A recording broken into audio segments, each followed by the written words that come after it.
Hey, what up, IG? What up, Facebook? Random Tip Friday. I'm running a little behind, but we're here.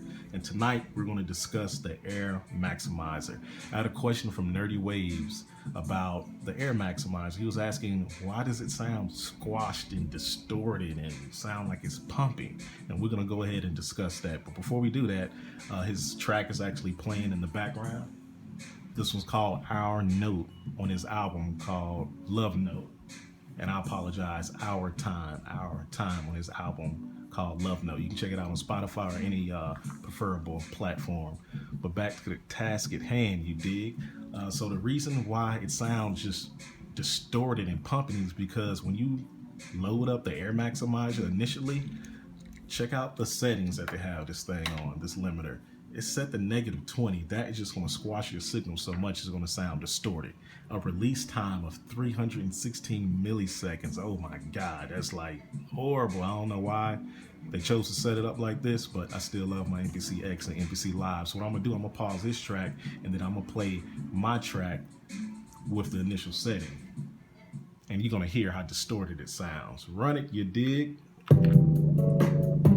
Look at that reduction, -20, -20. It's just squashing that signal so much, and it's just clamping on with this 316 milliseconds almost. It's never letting go. So I'm gonna go ahead and stop it, and then what I'm gonna do, I'm gonna change it to the setting that I use every time, the mastering light. You have a light and hard, but the mastering light is where it's at. Maybe certain situation you'll choose hard, but I have yet to see it. So I'm gonna go ahead and click mastering light. And now I'm gonna run the track back and you're gonna hear that it sounds perfectly fine, no distortion. And that the threshold is now changed to 0 dB and the release time 105 milliseconds, which is still, to me, long, but I'm gonna go ahead and play the track anyway. It's gonna sound good. It's a track that I posted today.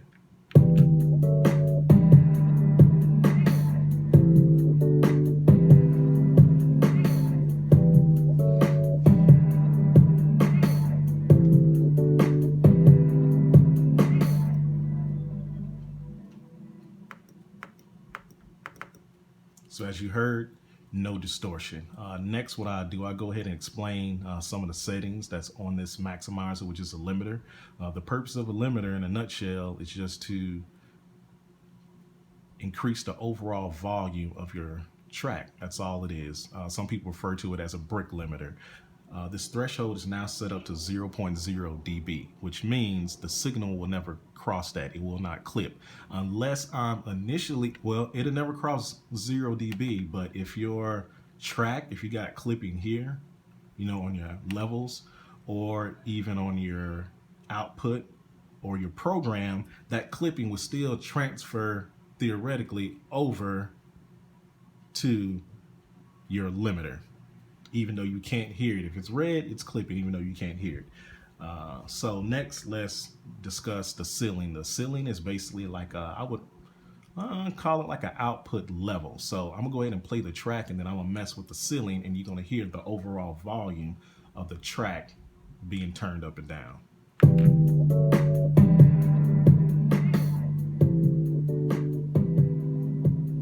So it's similar to like just an output. It's not a gain, just we'll call it output. Next, we have a hard knee and a soft knee. The difference between them, I'll go ahead and explain it. So a hard knee is the point at which your threshold meets your ratio. Whatever ratio that they put in this limiter, I don't know, on their knee. So you got a hard compressor and a soft compressor. A hard compressor is going to have more impact. So if you look at this, my makeshift graph here, that hard knee, do you see the point at which the threshold meets the ratio? The threshold, let's call it basically where you see these circles, and the ratio is after the circle.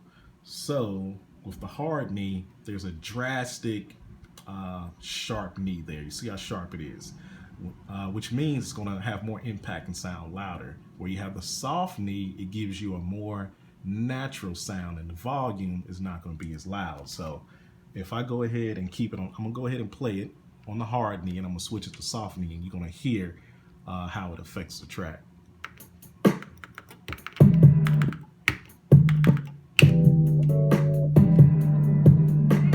Now I'm going to get ready to and switch it to a soft knee.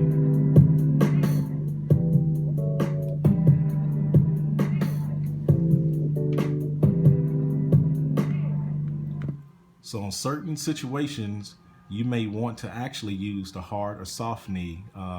What I recommend, and you got some dummy on his horn driving.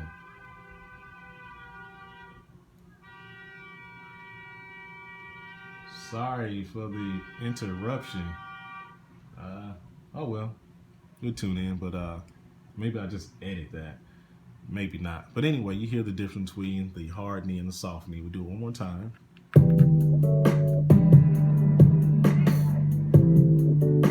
going to switch it.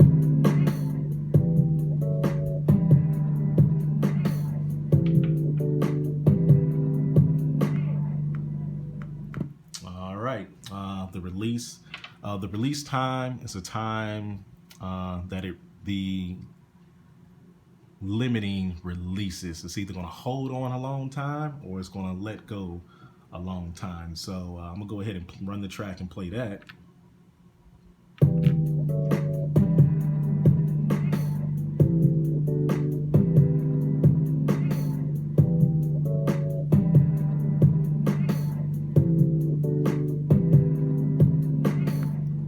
So I like that release time. It sounds more natural. So that's your release. It's basically, think of a clamp, or the point it clamps initially and then it releases. Or if there's a long release, it's gonna, take longer before it releases. And longer release have a less natural sound, and a shorter release has a more natural sound, depending on your taste and your own ear. LF mono. To me, if I had to describe this, I would say that it's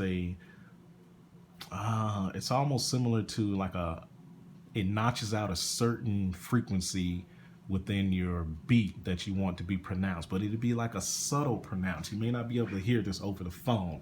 It could be your kick you want a little bit pronounced, your bass, maybe even your hi-hats or your horn. It all depends. And so if you look at that, you can go all the way down to 10 hertz. And you can go all the way up to 1 kilohertz.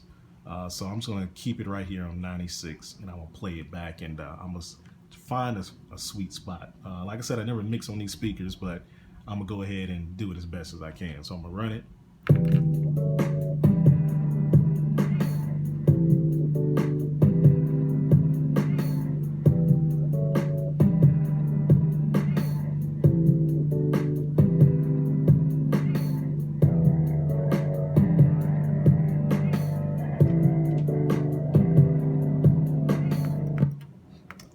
I like it right there. And I'm gonna go ahead and switch it back to hard knee for a second.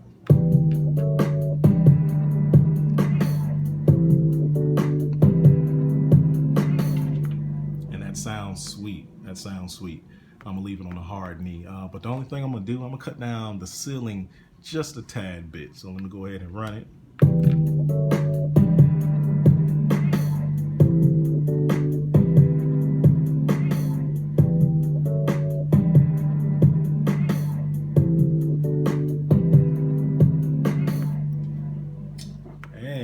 That sounds good to me so far. I already mixed the track, and then once you mix your track, that's when you apply your maximizer on your track. Okay, let's switch gears here just a little bit. Let's say if you're sending this, I don't know, let's say, who would sound good on this track? I don't know. Shoot, let's just name an artist. Let's go with Kendrick Lamar. If you're gonna send this track, most likely you're not going to want any limiting on the track that you send to your artist. The reason why is because once the engineer gets the track, they will also apply an additional limiter. So if you choose to send this track or any track out with a limiter on it, make sure it's very minimal, because you basically at that point you're now double limiting the track. And they're going to do the same thing. It's going to go on their main output, and they're going to adjust it, as needed. Okay. Let's see, what else can we discuss here. Also, on my main output, my programs, typically I keep it -3 dB on any any track that I do. This is my personal preference. For one, I don't want it to clip, and I want to give this track room to breathe, like when you pull it in your DAW, Logic, Pro Tools, whatever it may be.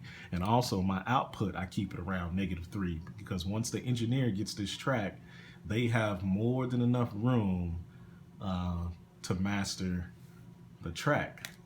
And I believe that's almost it. If you do choose to use the Maximizer, let's say, I'm gonna go ahead and delete this. Let's say you wanted let's say a MPC 3000 emulation on here. If you wanted that MPC 3000, let me go ahead and find it. Cool, it's loaded up. Always make sure that you put any emulation or whatever effect that you have before your limiter. Just the way it is. You don't want to have it a limiter and then your MPC 3000. So like I said, always put your limiter last, or your maximizer. And like I said, it initially loads it up to -20, which is going to crush it. And just go to mastering light. One last thing, what you could do, it doesn't matter. You could save your settings. Let's say, okay, mastering light, release time 30, LF mono 36.5, and let's say you barely cut down your ceiling. You can actually save this setting so you can load it on your tracks every single time. So if I go to this folder, now plug in presets.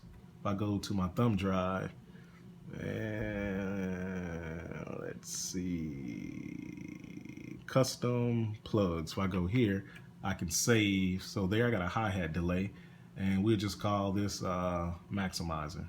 No, we'll keep it short, Max. Do it, save.